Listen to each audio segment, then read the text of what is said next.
Good afternoon and welcome to this edition of EventWell Talks. We're going to be talking about somatic mindfulness with Karen Skehel from Wow Coaching. We're just waiting for Karen to come and join me on our little digital stage here. In terms of a few housekeeping items for those that are with us, if you would like to ask a question of Karen, we'll be starting Q&A around about 4:30. So we'll just have the kind of interview style chat for the first half an hour, and then we'll go into Q&A.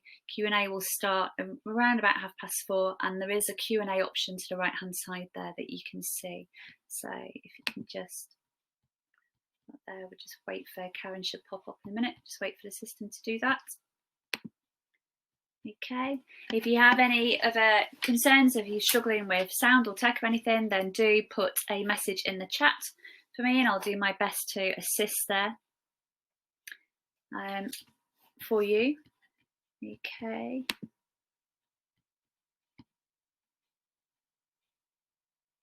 Okay. Just wait for Karen to join us.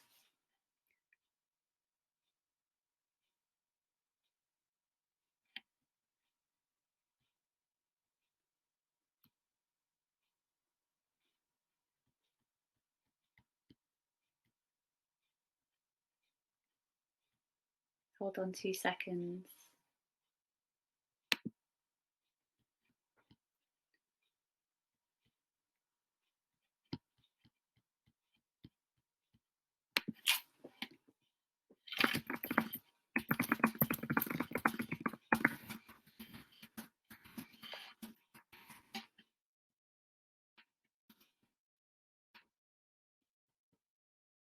Okay. So Karen, yes, can you make sure that your microphone and your camera are switched on for me, please? And then you'll pop up onto the stage. There we go. Excellent. Success. There, brilliant. There we go. We love technology. We love technology, yeah, we do. We do. We're all learning. It's a new experience for a lot of us at the moment. We're all learning. We're all learning. We're all going to be total experts. Exactly it. By the time we get out the other end of this. Very exactly. Good. So welcome, Karen. Welcome. Thank you. Pleasure for you to join us today. Karen's going to be talking to us about somatic mindfulness. So we're going to go through a few questions. I'm going to be not grilling Karen, but nicely asking her what is mindfulness. So I myself, I practice mindfulness. I've done my mindfulness training, my courses, and I know all about it. And I practice it as much as I use it as a practice every day, and I practice meditation. But for yourself, Karen, I mean, what's your story? How long have you been meditating, practicing mindfulness? I came to meditation and mindfulness, it was around 20 years ago. So to call myself an early adopter probably isn't quite accurate, because mindfulness meditation, as far as I'm aware, goes back to the Buddhists, or it may go back, and it is thousands of years old as a practice. But I would say that I was meditating before it was as common a practice as it is today.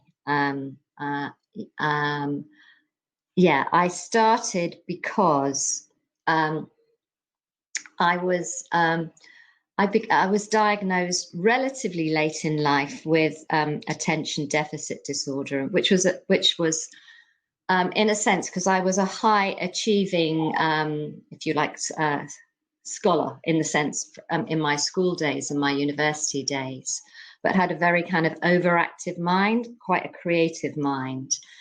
And a lot of the, if you like, the conditions of attention deficit disorder would be, I would be quite impulsive and jumping in. And I did some research and I found out that meditation and mindfulness were useful strategies to employ. And I became a very vigilant meditator and would sit. My meditation practice in those days was mindfulness of breathing, and would sit for 30 minutes, engaging as best as I could in that particular practice. And I got so far with it. And I did do it for many years, and quite a few years. And then probably I have over the years that I've been meditating, had what I call meditation holidays. What that is, in fact, instead of doing more meditation, that was the piece around taking time out from meditation and not meditating. And actually, I found that beneficial, and in a sense still do, because in going back to it, I found the benefits would increase. But it had required a lot of discipline, and I would do it at the same time each day. And it got me so far, if you like. But as you probably gather, I've gone on beyond that and found mindfulness practices that have suited me and have suited the people that follow the practices that I offer, because different practices suit different people. And as a meditator, you'll know it requires a lot of discipline to sit down without, and this is really without any without a class, so to speak, be it yoga or any, for most of us to actually set aside a specific time to do it without a particular structure and a class time and so on. And it's much harder to do it individually. Whether we had the internet 20 years ago, I don't remember when it started, but you might remember. I'm sure we weren't doing it online. There was none of that, I don't think. No. I'm not sure. I forget how long we've been on. It feels like forever, but it probably isn't forever. We've been 25 years, haven't we, with online? So yeah, but not necessarily with the web to the extent that it is now, and social media. I think kind of mid noughties it was really when things really started to take up in terms of how we changed the way we live, where things really started to become digitally. Yeah, and there weren't so many classes when I originally started. And I did subsequently find meditation through the Buddhist community, because you're probably aware the Buddhist community teaches two kinds of meditation. The Buddhist community teaches secular mindfulness. And I did get involved with them, and I have over the years a number of times become involved with them, not from a religious perspective, or even so much from a spiritual perspective, but more from a practical perspective, because they offer the beauty of classes, but theirs alive, if you like, I've started, it's interesting, through lockdown, it's opened up a lot more connections with a lot more opportunities and people to share the various practices that I now teach, which do draw from various different meditations that I have been offering over the years. Funnily enough, what got me into offering the various practices that I offer was through running some workshops, and one of the participants was a deaf woman. So she could only, obviously, she only heard my voice and the tone of my voice. And she was a great sort of first early adopter and a great fan. And she was one of the people who really encouraged me to go further with this, because she had said to me that my voice was very conducive to taking people into I think in those days, I'm just checking back, I was offering quite a lot of guided meditation, which I do use as well in my practice, a little bit more to introduce people into the practice. So, and I offer people guidance in terms of how to be present. So one thing I learned over the years, you learn so many different things from so many different people. I can't tell you who taught me this, but I do teach this regularly. The notion of repeating after me what you hear me say. So if I was a student of meditation, which of course I have been, I'm probably one of the worst students in the sense that my mind would go off. So I really need a practice to help me stay present. So I offer this to my students, if you like, which is to repeat after me what they hear me say. So if I say, I'll say to them, so I invite you to feel your feet on the floor. And then I would say to them, you can repeat after me. And the beauty of teaching on Zoom is you can repeat it out loud because you're muted. So nobody can hear you say that. And it's also a really useful skill if you happen to be joining a talk that you really want to be present at, and you know that you have a mind that goes off, which is one of the phenomenon of creative people. Really have that in a big way.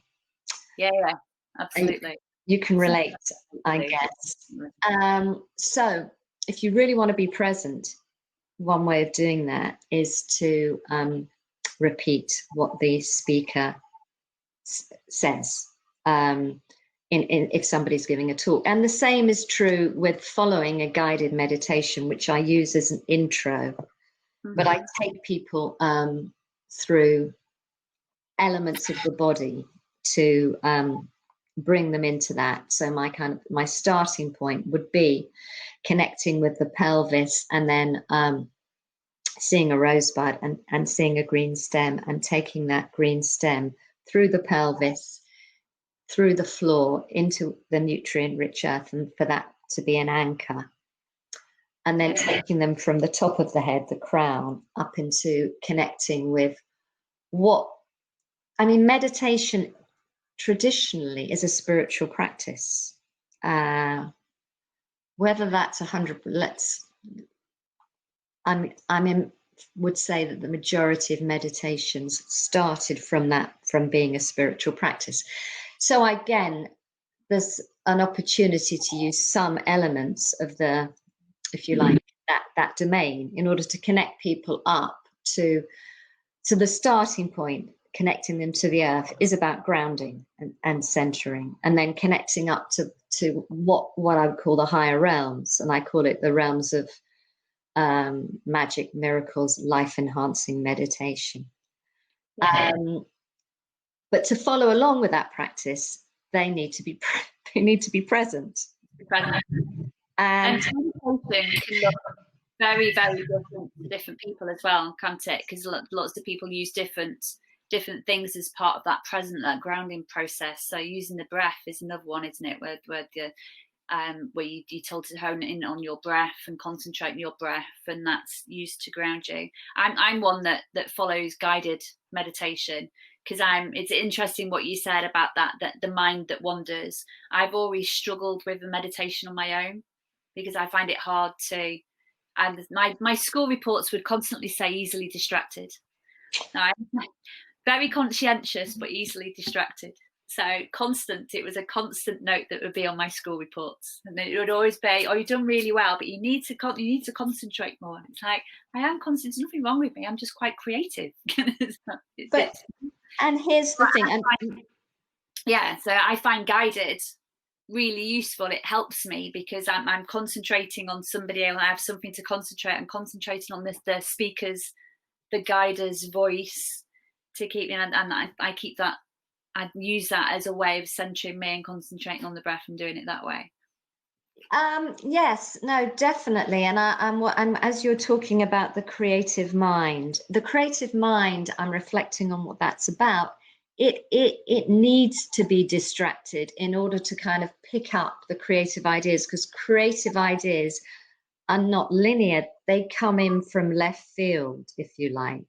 Yeah. So that's the benefit of having a distracted mind, is a creative mind. And although it isn't welcomed in the school environment, I know you've got a little one, and I don't know what her school report's saying. She might be too little to get school reports, but I'm imagining still that the school environment doesn't appreciate, which isn't great for the emotional and mental development of the creative mind, to receive these school reports that say so and so, Helen must be more focused because your strengths, one of them is your creativity, if you like. But maybe we need to educate the school environment. And of course, I'm going off the subject, but it is relevant. And even those of us who are creative, there are reasons and times that we want to be present and focused. For our mental health is one of them. Yeah, absolutely. As you know, because if we are in the present moment, as in if I'm looking around my room and I'm totally focused on deeply connected with a painting I can see, if you like, I'm not thinking about my worries for the future or my concerns for the past, because I was just checking with myself, can I be having a conversation with you looking at that picture and thinking about my worries? It's really challenging to do that. So that is, if you like, there is benefits for us, and it can support us to be more kind of free to be creative if we know that we can be focused and present. And there are times we need to be, you know. Yeah.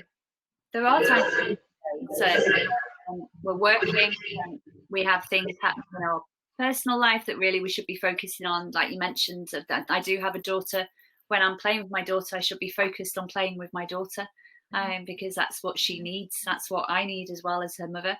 So, at work, cutting out multitasking and just concentrating on the job in hand that you need to do, so you can give it your full attention and focus. So all of this kind of present and being mindfulness we're all aware of. So it's kind of somatic mindfulness. So what is somatic mindfulness? Well, somatic, one of the translations of the word somatic means being in the body, or it can be movement or being in the body. Both of those mean is being out of the thinking mind, if you like. So, I mean, the way that I run my sessions, I offer a number of different meditations, and my intention is that each of them, wherever possible, has an embodied or a somatic element to it. If you look up somatic, which I haven't recently, any body-based practice like yoga or Feldenkrais or Qigong, they are body-based practices. So mindfulness of breathing, if you look at that as distinct from a somatic practice, it is focusing on just the breathing. But again, I can bring, or I do bring, an embodied additional element to even a mindfulness of breathing. So I might invite participants to be really conscious of how the breath comes into the body, whether it's coming in through the mouth or the nose or both, and how it's leaving the body. And I would sometimes even invite participants, so if you can write a newspaper report afterwards to describe the minutiae of how that breath is coming in. One of my favorite practices, which curiously enough I learned from another coach, and I've picked up many of my practices from different in different ways is to tune into, this is very somatic, very embodied, to start to tune into the body and to start to notice the strongest physical sensation in the body, because our emotional world communicates with us through the body. So if I said to you, can you find some anxiety? You would, I'm pretty sure you could feel it probably quite quickly in the body. But the body is unbelievably sensitive to picking up anything that's going on that's outside of our kind of conscious awareness. So we're bringing attention to that, and we can get into the minutiae of it. So it might be, might be I'm noticing, let's say, my belly, and I can feel maybe some heaviness or some tingling or some tickling. And as I go into it, if you like, the body responds and kind of gives me more. It'll keep giving me more in that area. And I can invite more in from the body by greeting those physical sensations just by, I do it in two ways. The first round is a simple welcoming by just simply saying the words hello and welcome, even if it's a little alternative. But again, the beauty of doing this online is, because I invite participants to do the same, they can do it without feeling self-conscious, and it becomes much easier than, because I was teaching this live before, and sometimes people feel a little uncomfortable, but they're really comfortable online because they can hide, and they can have their camera off. So that's the first piece, and then the second piece would be completing on that part of the body, and then going into a different part of the body, which is the next part of the body that comes up. Because what I've learned is, if for the majority of people who invite the body to speak, body loves it.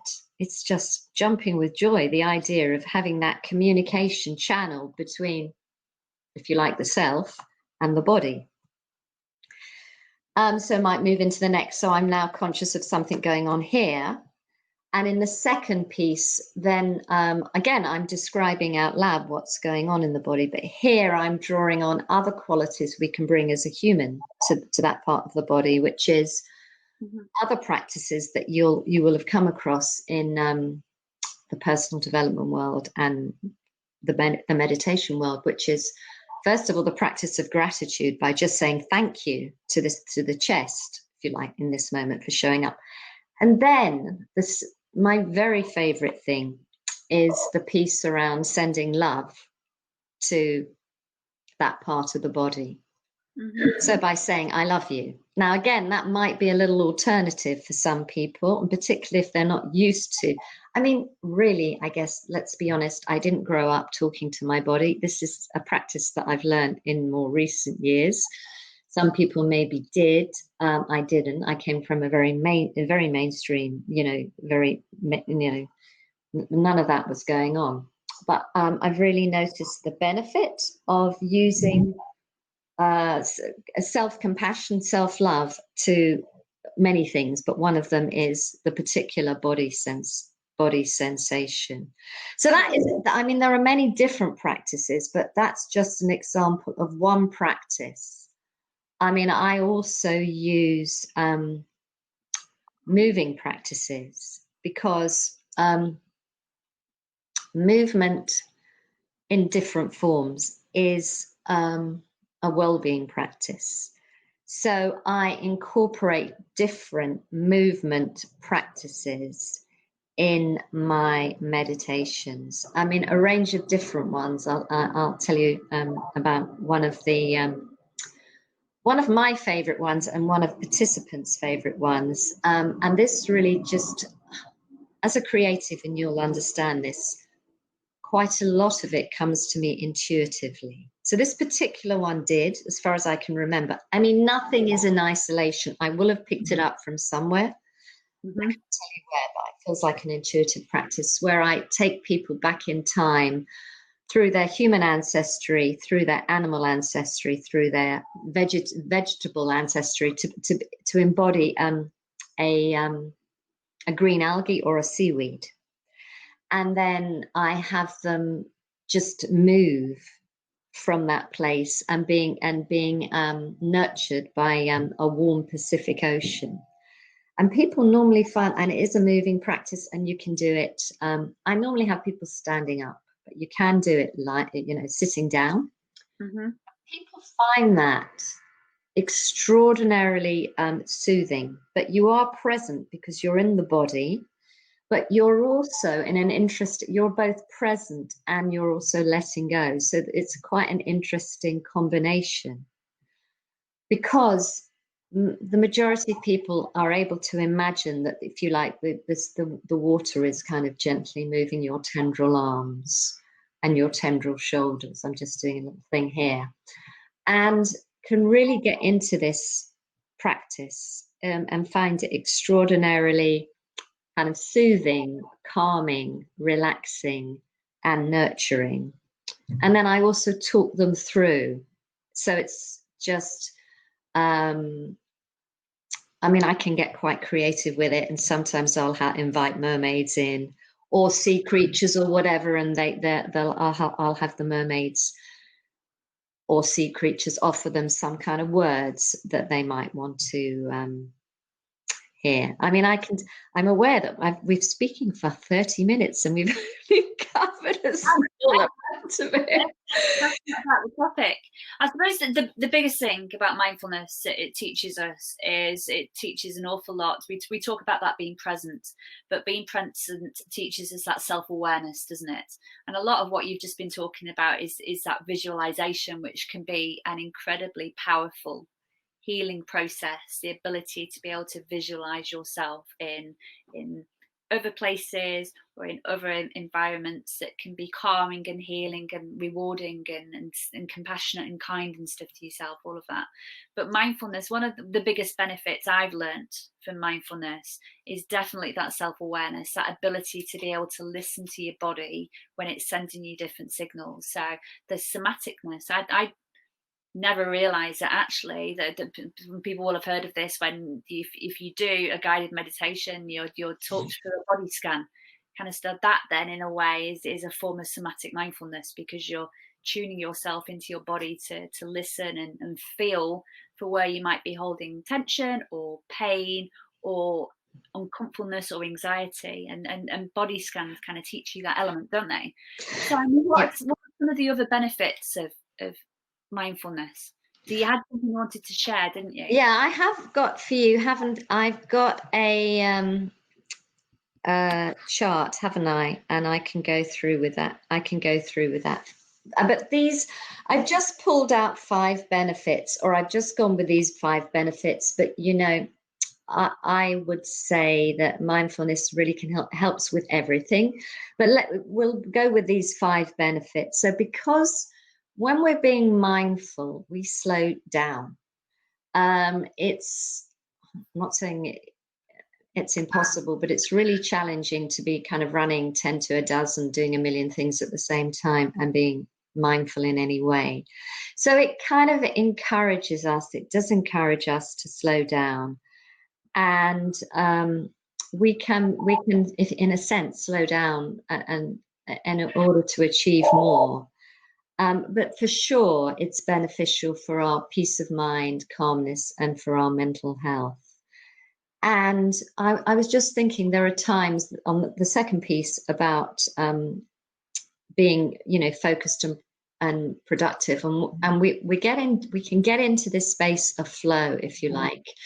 And in that space of flow, we are completely present, and we're completely engaged, if you like, in a task.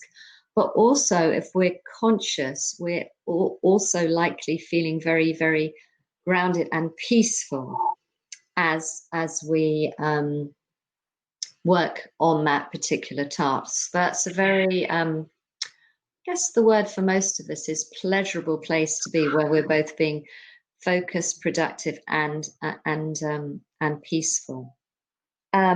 this other benefit I'm really a big fan of, the number 3, with the compassion piece, because I've started using compassionate touch in a number of different practices, but definitely in my mindfulness practices. So that's physical touch, different parts of the body. You saw me put my hands on different parts of my body. And that really takes us back to when we were babies, and we may or may not have received that loving touch, but we can make up for it even as adults, to give ourselves physical compassion through touch. And that really is it soothes us when we're anxious and worried, but it's also nurtures us, and it just brings out the best in us when we feel, if you like, when we feel loved, which is a form of self-love. You've talked, haven't you, about the body awareness, which is very, very easy to notice through the practices that I'm sharing. Because when I ask people to describe what's going on in their body, I ask them to do it out loud. If I'm doing it in a live class, I'll ask them to do it in a whisper voice. So that it's very hard, if not impossible, to be describing out loud what's going on in your body and be distracted. Really hard. So it makes it so much easier to be present with the practice. And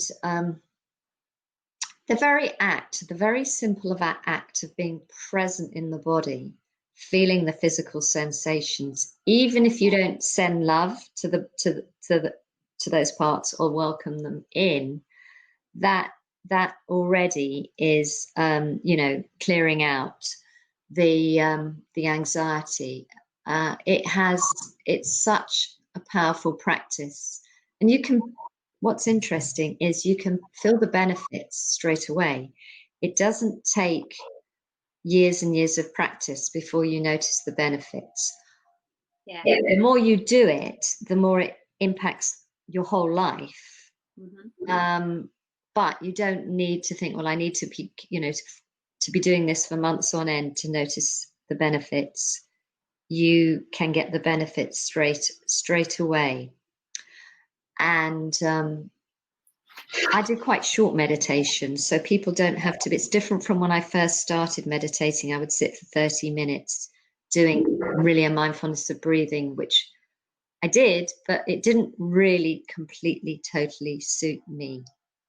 And these kind of little tasters, well, they're short meditations, tend to work for many people, particularly people who are new to meditation. If you've got the practice you love, then two responses to that. One is stay with it, and 2, it's always good to try new things as well. Personal, isn't it? Different things work for different people. Different styles of meditation will work for different people, guided or on your own, somatic or other ways. And there's biology, isn't there, about that immediate benefit of meditation, that engaging the breath, isn't there? In terms of, and just to explain this for a few people that might not have heard this, when you might have heard of the stress response in the body. And so that is triggered as part of our sympathetic nervous system. So when you engage the breath, and particularly when they call it diaphragmatic breathing, is when you do deep breathing, and it is only triggered by deep breathing. It isn't triggered by normal breathing, which is shallow, is how we normally breathe. You have to engage the diaphragm, that deep breathing, diaphragmatic breathing. That triggers a parasympathetic nervous system, which is the body's counter effect to the stress response. So if your stress response has been triggered, the fastest and quickest way that you can immediately counteract that reaction is to stop, breathe, do a meditation. If you want to go off somewhere, do a meditation, and it immediately you feel the benefits. And that's one of the biggest biological factors as to why all of these practices are so beneficial. And there is scientific neuroscience proof of all of these practices, but the best proof for me is each individual's own experience. And then your subjective experience is the most important. I mean, on the breathing front, another one of the breathing ways I teach a breathing meditation is I have people take 5 normal breaths, and then I invite them to take 5 slow motion breaths that are comfortable for them, and they really notice how it is in comparison to their normal breath, noticing, and that I've noticed that seems to give them additional benefits than just going straight away into their, a deeper breath or a slow motion breath. When they can compare the two, they really notice the latter. There's an awful lot. I mean, some people might think meditation is boring, but for a creative, there are so many different creative ways of working with meditation that it might be a contradiction in terms, but quite an exciting practice. But I think for me, it's exciting to have a practice that gives that level of calmness and presence and connection. Yeah, you can be meditating in the middle of an event, for example, just by using a calming sort of meditation that works for you, even if it's just like a calming breathing meditation. You could be in the throes of a very busy event and you could be meditating and calming yourself instantly. You can, and it's very good to know what is your way of calming.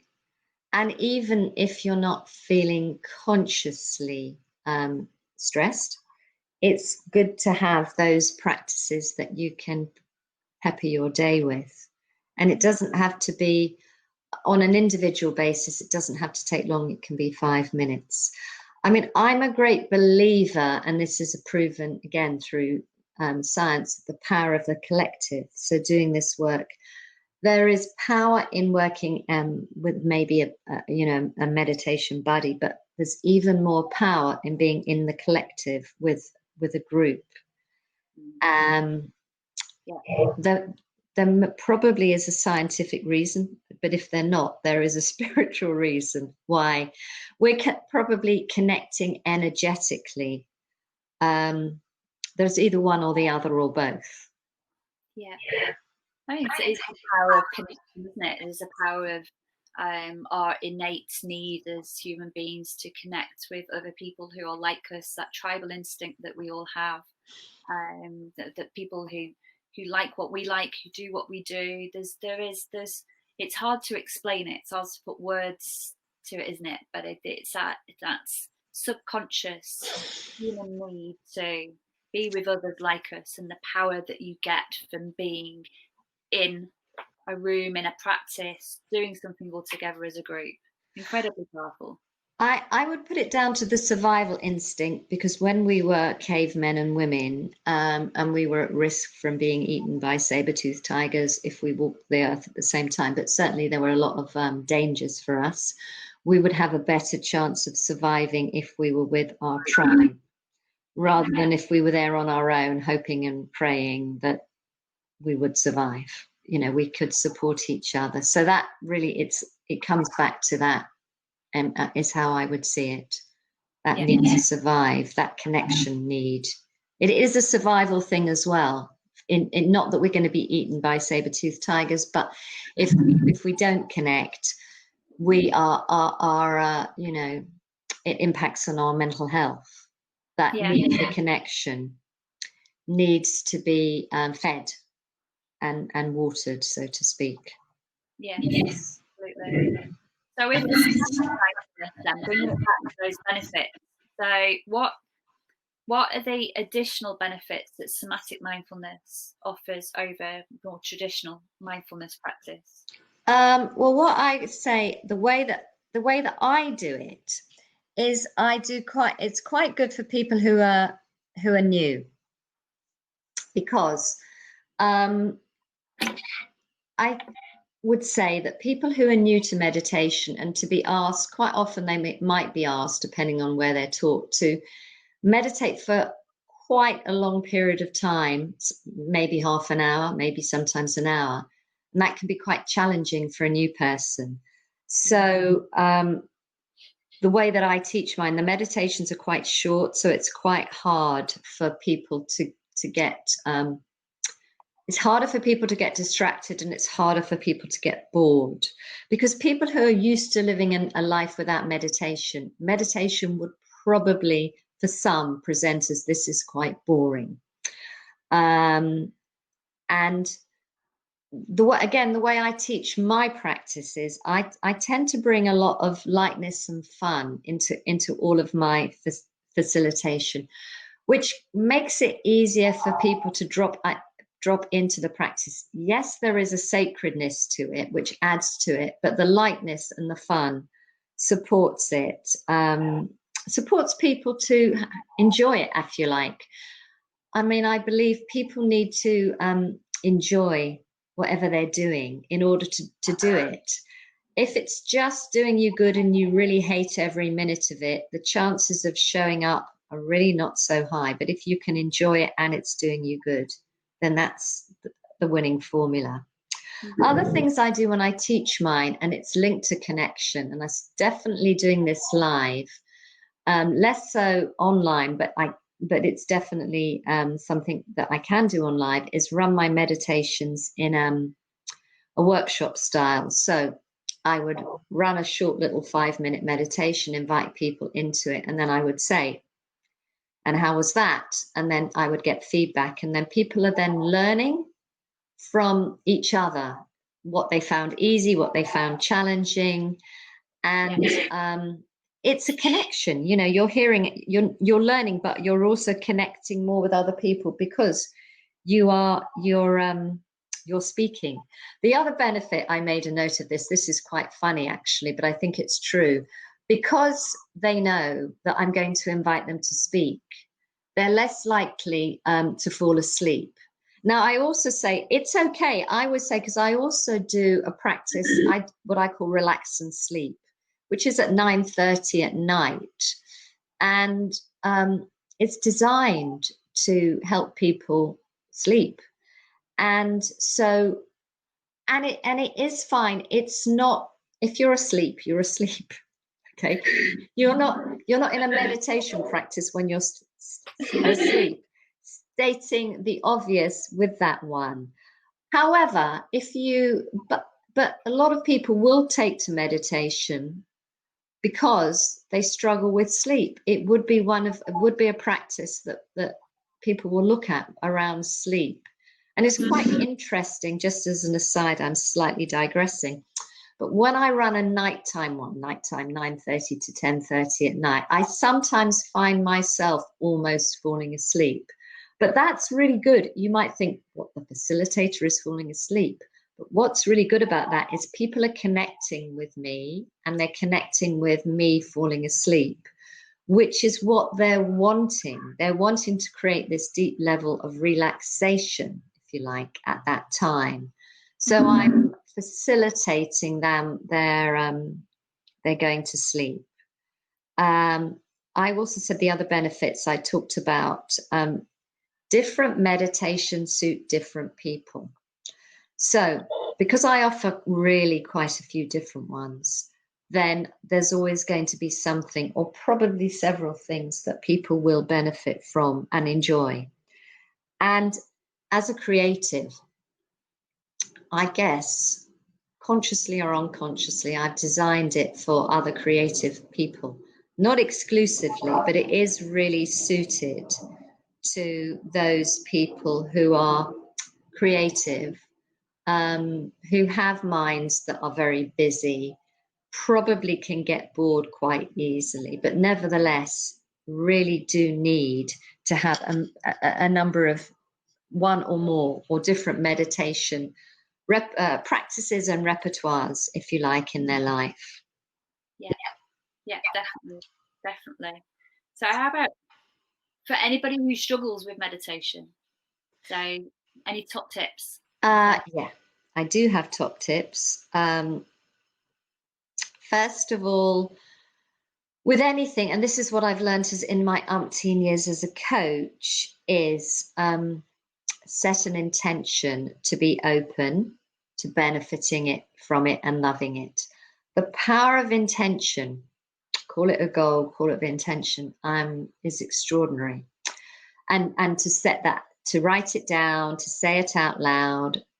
I'm willing to be open to loving meditation, benefiting from meditation, loving mindfulness, benefiting from mindfulness, and being, simply being open to it. That is a really powerful setting that as you can use that as an affirmation as well.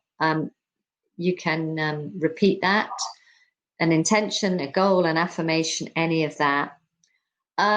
Finding practices that suit you, and I again, short meditations are definitely the thing.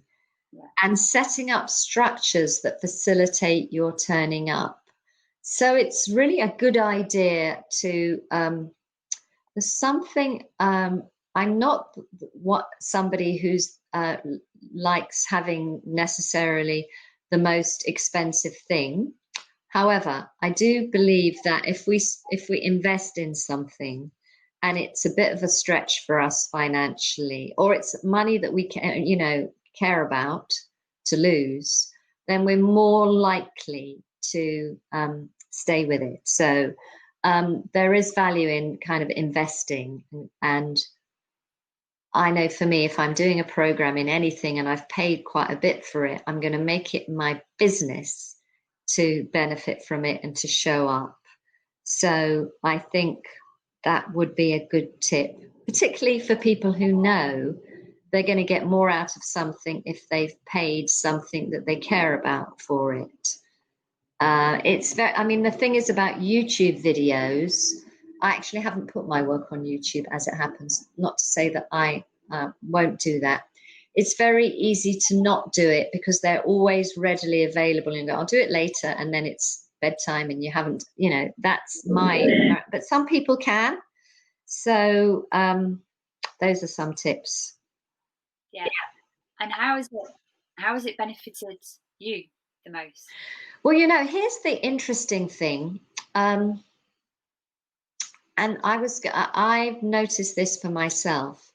It's the biggest benefit is through teaching it to another, either one other or a group, because I'm doing it, I'm modeling it, I'm practicing it, I need to show up at my best.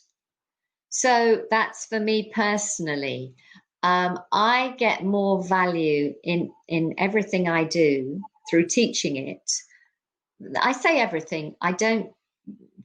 Well, everything's a big word. The majority of things I do, and that there are people who teach bits and pieces of what I teach. And I always find it more challenging to be present when somebody else is taking me through a practice. When I'm taking others through a practice, I was going to say, how can I not be present? So I think that's a tip as well, really, for people who are struggling with meditation. Then, either I or others can help them by teaching it. And even if they're teaching it to their 4-year-old.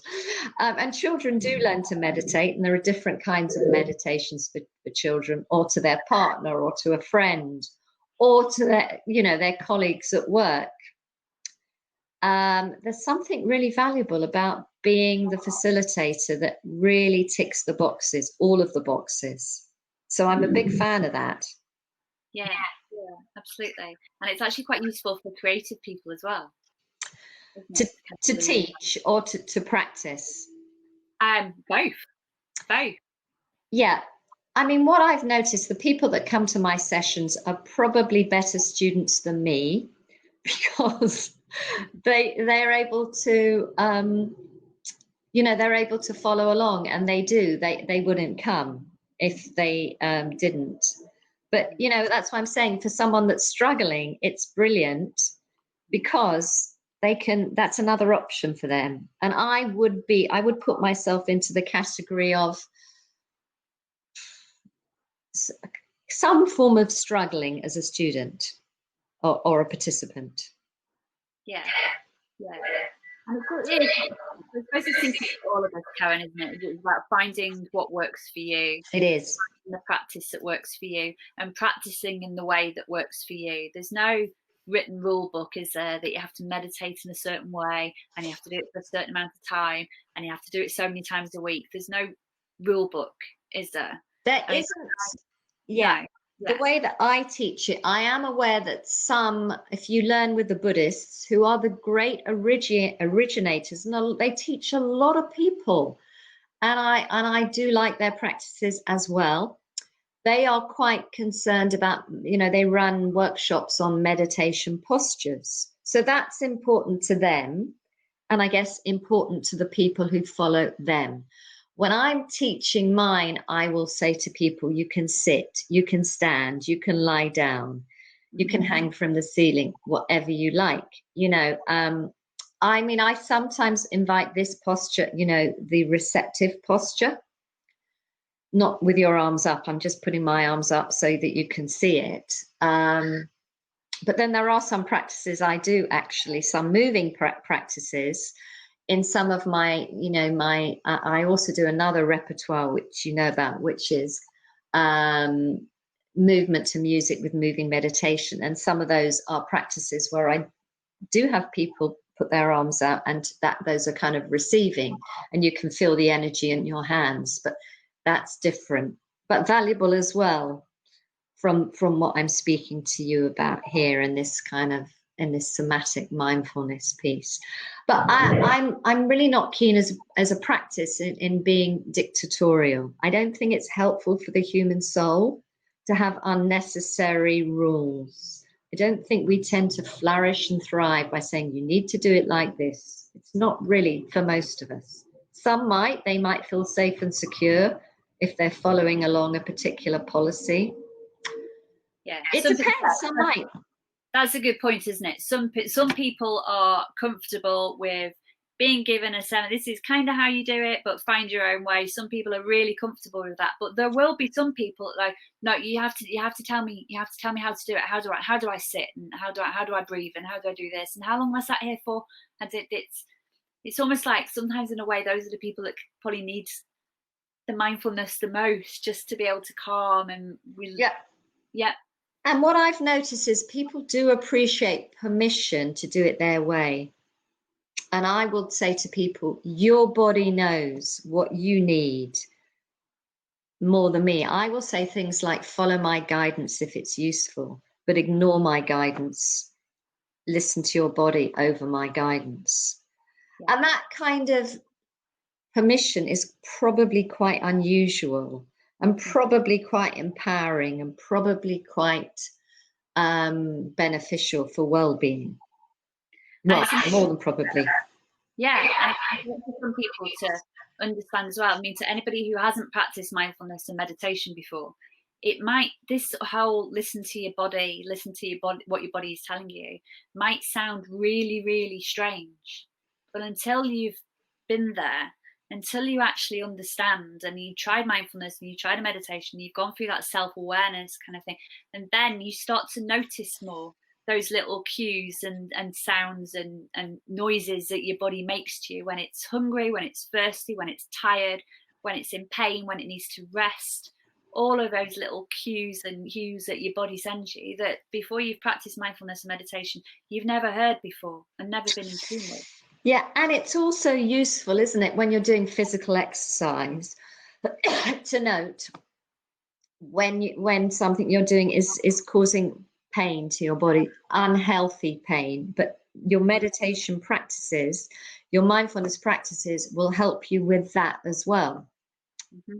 Not when you're doing it, but you might be doing a particular running, you might be a runner, for example, and then you might not necessarily tune in sufficiently to your body and you can damage your ankle. But as a somatic mindfulness practitioner, you will know that there's something going on much more quickly for you to kind of tune into. Yeah, so a runner that's running through. I know many other runners that have been guilty of running through pain as well. Normally when something's in pain, you should stop. But that's true of any physical exercise.